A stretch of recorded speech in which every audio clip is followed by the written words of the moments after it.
భారత పార్లమెంటరీ వ్యవస్థలో రాజ్యసభది కీలక స్థానం. మన కాన్స్టిట్యూషన్లో రాజ్యసభని కౌన్సిల్ ఆఫ్ స్టేట్స్ అని అభివర్ణించారు. రాజ్యసభని పెద్దల సభ అని కూడా అంటారు. భారతదేశంలో మన రాజ్యసభకి చైర్మన్గా వ్యవహరించేది ఉపరాష్ట్రపతి. దీన్ని బట్టి రాజ్యసభకి మన రాజ్యాంగం ఎంత కీలకమైన స్థానం ఇచ్చిందో అర్థం చేసుకోవచ్చు. లోక్సభకి రాజ్యసభకి ఒకసారి తేడాను గమనిస్తే, లోక్సభకి డైరెక్ట్ ఎలక్షన్ ఉంటుంది, రాజ్యసభకి ఇండైరెక్ట్ ఎలక్షన్ ఉంటుంది. లోక్సభలో సభ్యులు అవ్వాలంటే 25 సంవత్సరాల వయసు కనీసం కలిగి ఉండాలి. రాజ్యసభలో 30 సంవత్సరాల వయసు. లోక్సభ డిజాల్వ్ అవుతుంది, డిజాల్వ్ అవ్వచ్చు. రాజ్యసభ శాశ్వత సభ, అంటే పర్మనెంట్ బాడీ అన్నమాట. లోక్సభ అవిశ్వాస తీర్మానం పాస్ అయితే గవర్నమెంట్ రిజైన్ చేయాల్సి వస్తాయి. కొన్ని తీర్మానాలు ఉంటాయి. అవిశ్వాస తీర్మానం, no confidence motion, సెన్షూర్ motion, అడ్జార్న్మెంట్ motion, ఇవి లోక్సభలోనే ప్రవేశపెడతారు. రాజ్యసభ విషయానికి వస్తే ఆర్టికల్ 312 ఆల్ ఇండియా సర్వీసెస్, అఖిల భారత సర్వీస్ సంబంధించి ఒక కొత్త అఖిల భారత సర్వీస్ స్టార్ట్ చేయాలంటే ముందుగా తీర్మానం రాజ్యసభలో పాస్ అవ్వాలి. అదేవిధంగా ఏదైనా స్టేట్ లిస్ట్లో ఉన్న సబ్జెక్టు పార్లమెంట్ చట్టం చేయాలనుకుంటే ముందుగా ఆ తీర్మానం రాజ్యసభలో పాస్ అవ్వాలి. ఇలా రాజ్యసభకు ఎన్నో ప్రత్యేకమైన అధికారాలు ఉన్నాయి. రాజ్యసభని లోక్సభ కన్నా తక్కువ చేసి చూసే పరిస్థితి ఏమీ కాదు. ఇన్ఫ్యాక్ట్ రాజ్యసభ లోక్సభ కన్నా కంపారిటివ్గా చాలా స్టేబుల్గా ఉండి చర్చలు కూడా బాగా జరుగుతాయి. అట్లాంటి రాజ్యసభకి నిన్న ఎన్నికలు జరిగాయి. లోక్సభ స్టేట్ అసెంబ్లీస్ మాదిరిగానే రాజ్యసభ కూడా election commission of India elections conduct చేస్తాయి. రాజ్యసభకి ఒక్కొక్క రాష్ట్రం మించి సంఖ్య ఒక్కొక్క రకంగా ఉంటుంది. అమెరికా అనుకోండి, అమెరికాలో అమెరికన్ సెనేట్కి అమెరికాలో 50 రాష్ట్రాలు ఉంటే ప్రతి రాష్ట్రం నుంచి 2 ప్రతినిధులు వెళ్తారు. కానీ ఇండియాలో అలా కాదు. ఆ రాష్ట్రంలో ఉన్న జనాభాని బట్టి ఆ రాష్ట్రం యొక్క రాజ్యసభ సభ్యుల సంఖ్య ఉంటుందన్నమాట. భారతదేశంలో రాష్ట్ర జనాభాలో చాలా వేరియేషన్స్ ఉన్నాయి కాబట్టి రాష్ట్ర జనాభాని బట్టి ఒక్కొక్క రాష్ట్రానికి ఒక్కొక్క రాజ్యసభ సభ్యుల సంఖ్య ఉంటుంది.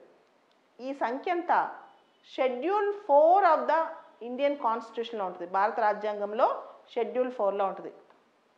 రాజ్యసభ సభ్యుల్ని స్టేట్ లెజిస్లేటివ్ అసెంబ్లీ మెంబర్స్ ఎన్నుకుంటారు. ఎవరైతే ఎలక్టెడ్ మెంబర్స్ ఉంటారో స్టేట్ లెజిస్లేటివ్ అసెంబ్లీకి వాళ్ళు ఎన్నుకుంటారు. The elected members of state legislative assembly will elect the Rajya Sabha members. The union territories, కేంద్ర పాలిత ప్రాంతాలు ఉంటాయి కదా, వేటికైతే అసెంబ్లీస్ ఉన్నాయో అక్కడి నుంచి కూడా రాజ్యసభ సభ్యుల ఎన్నిక జరుగుద్ది. యూనియన్ టెరిటరీస్ వేటికైతే అసెంబ్లీస్ లేవో అక్కడి నుంచి రాజ్యసభ సభకి ఎన్నికలు ఉండవు అన్నమాట.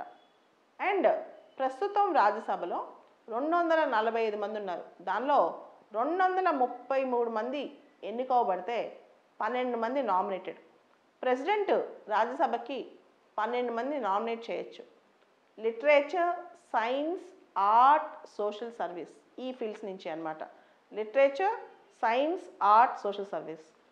ఇప్పుడు రాజ్యసభ ఎన్నికల ఫార్ములా, అసలు రాజ్యసభ ఎన్నికల ఓట్లు ఎలా లెక్కేస్తారు, ఏ విధంగా ఎన్నిక జరుగుద్ది?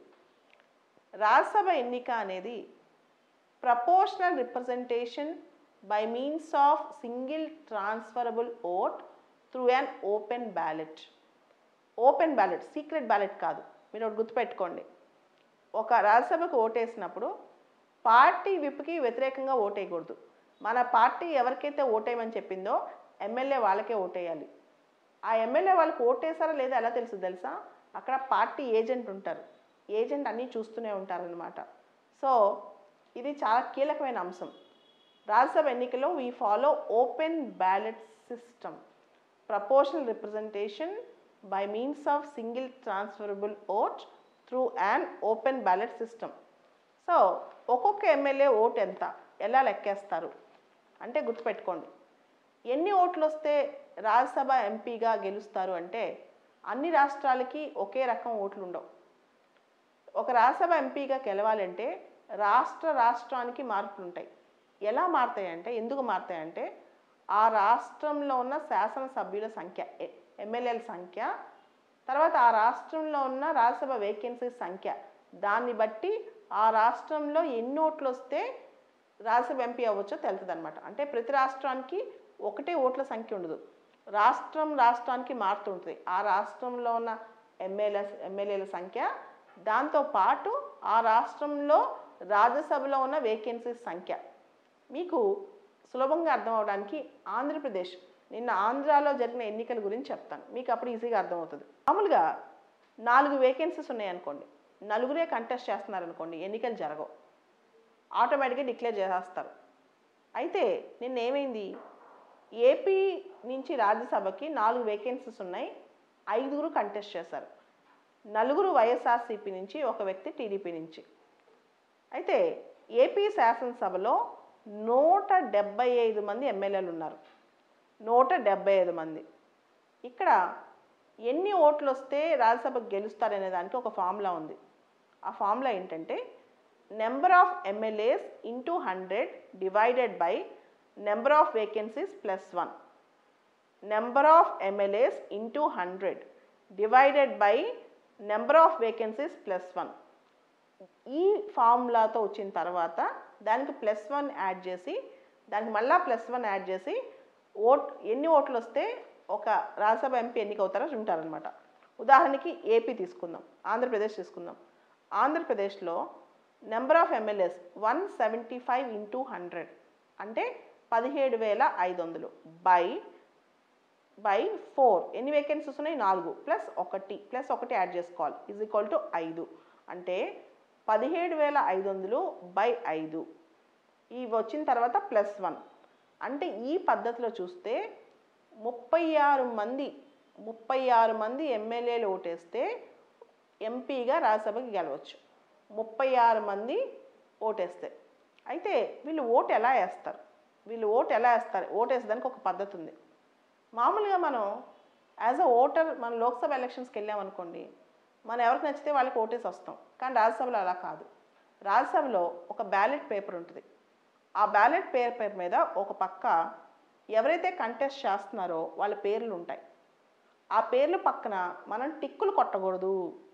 టిక్కులు కొడితే ఆ ఓటు ఇన్వాలిడ్ అయింది. మనం ఉదాహరణకి ఆంధ్రప్రదేశ్లో చూసుకుందాం. ఆంధ్రప్రదేశ్లో పిరమిల్ నత్వాని, అయోధ్య రామరెడ్డి, పిల్లి సుభాష్ చంద్రబోస్, మోపిదేవి వెంకటరమణ, వర్ల రామయ్య, వీళ్ళు కంటెస్ట్ చేశారు. నీకు ఫర్ ఎగ్జాంపుల్ పిరమిల్ నట్వానికి నీకు ఫస్ట్ ప్రిఫరెన్స్, ఆయన ముందు 1 పెట్టాలి. తర్వాత మోపిదేవి వెంకటరమణ రెండో ప్రిఫరెన్స్, ఆయన ముందు 2 పెట్టాలి. అలా 1, 2, 3, 4 అలా పెట్టాలి. సో నీకు ఇష్టం లేకపోతే 1 పెట్టిన తర్వాత 2, 3 పెట్టలేకపోవచ్చు. లేదా ఒకటే ఓటు, ఫర్ ఎగ్జాంపుల్ రెండో ప్రిఫరెన్స్ ఇద్దరికి ఇచ్చామనుకో, ఒకటో ప్రిఫరెన్స్ ఇద్దరికి ఇచ్చామనుకో, అప్పుడు కూడా నీ ఓటు నువ్వు ఇచ్చిన ప్రిఫరెన్స్ చెల్లదు. ఒకటే ప్రిఫరెన్స్ ఇద్దరికి ఇవ్వకూడదు, టిక్కులు కొట్టకూడదు, పూర్తిగా బ్యాలెట్ పేపర్ ఖాళీగా వదలకూడదు, అండ్ నీకు ఇష్టం లేకపోతే కొన్ని ప్రిఫరెన్స్లు ఇవ్వకుండా ఉండొచ్చు. సో ఈ విధంగా ఫస్ట్ ప్రిఫరెన్స్లు చూస్తారు. జనరల్గా ఫస్ట్ ప్రిఫరెన్స్లోనే గెలిచేస్తారనమాట. 36 మంది ఎమ్మెల్యేలు ఒక వ్యక్తికి కనుక ఫస్ట్ ప్రిఫరెన్స్ ఇస్తే ఆటోమేటిక్గా వాళ్ళు గెలిచేస్తారు, నిన్న వచ్చిన లెక్క ప్రకారం. ఒక్కోసారి ఏమైందంటే ఆ ఫస్ట్ ప్రిఫరెన్స్లో పోటీ వస్తుంది. సో తర్వాత అప్పుడు సెకండ్ ప్రిఫరెన్స్ చూస్తారనమాట. సో ఇంతవరకు గుర్తుపెట్టుకుంటే చాలు. నిన్న జరిగిన రాజ్యసభ ఎన్నికలో ఆంధ్రప్రదేశ్ నుంచి 4 గెలిచారు వైఎస్ఆర్సీపీ నుంచి. అండ్ ఈ రాజ్యసభ ఎన్నిక ఎందుకు అవసరం, ఇండైరెక్ట్ ఎలక్షన్ కాబట్టి. ఎలక్షన్ మామూలుగా 4 ఉంటే ఎలక్షన్ జరిగేది కాదు. 5వ వ్యక్తి పోటీకి వచ్చాడు కాబట్టి పూర్తి స్థాయి ఎలక్షన్ జరిగిందనమాట. ఇది రాజ్యసభ ఎన్నికల విశేషాలు.